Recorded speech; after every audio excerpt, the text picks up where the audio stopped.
Please do subscribe to our channel for more videos. Click on the bell button for notification. Lots of people don't realize that we have a very terrible situation in our country.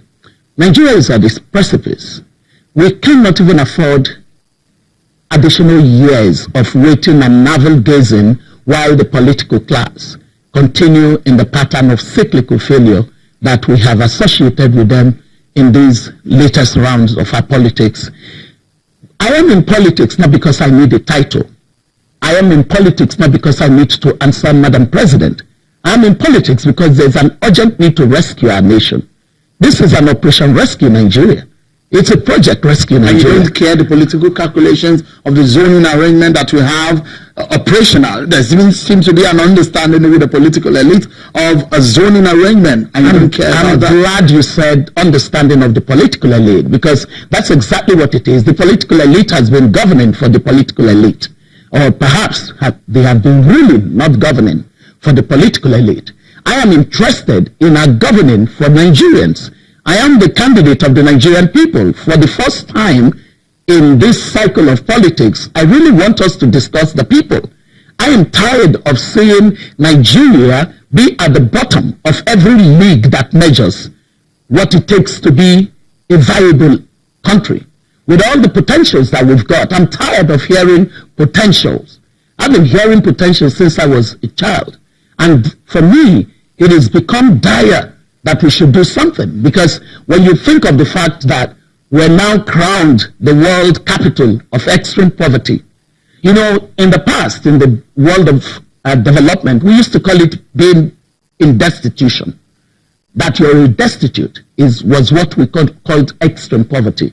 So this title is really to make it, to not take away the dignity of the people who find themselves in abject poverty. I'm trying to drive you into the conversation, a realization of what you perhaps know best when you were in the PDP-led government, of how things work, especially in the Nigerian political scene, the structures and issues of how deep your hands are, how deep your pockets are in terms of how you can reach out. You know these things. And I'm trying to prepare you for the fact that Nigerians are tired of that kind of politics. Nigerians want the politics not of zoning. It is politics that delivers results to the people. I don't think people get it, that the teeming population of this country basically have alienated themselves from the country in all kinds of ways, because they feel that the country has failed them. But it's not Nigeria that has failed them. It's the political class that has failed these Nigerians, and it's taken away. Who did anything about it? Then I decided to come and put Agwada. I tried 1, 2, 3, 4 times, God agreed. At the third time, I made a statement outside the Supreme Court. My chief lawyer was Mike Ahamba, a Roman Catholic and Igbo man. He had his witness in the box, and he asked a panel of judges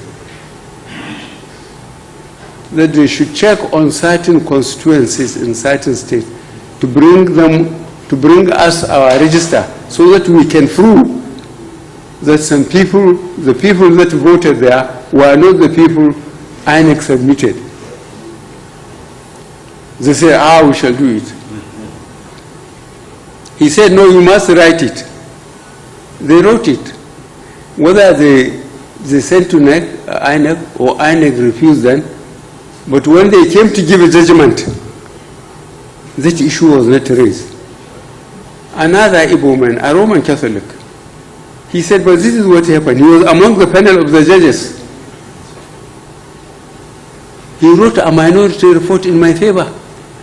So why is this question of religion and ethnicity and so on? People are worshipping the dollar, the sterling, not to even talk of the naira. It's all bloody nonsense.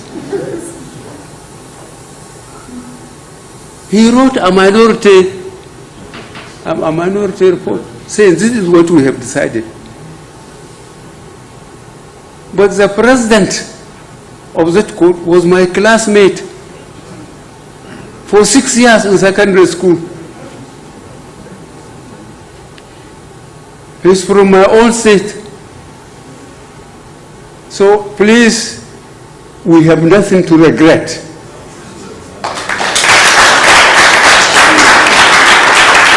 Absolutely nothing.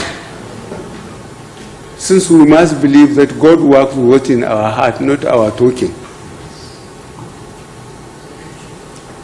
God help us.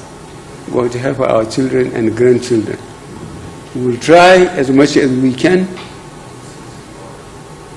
to work and bring this country to its senses.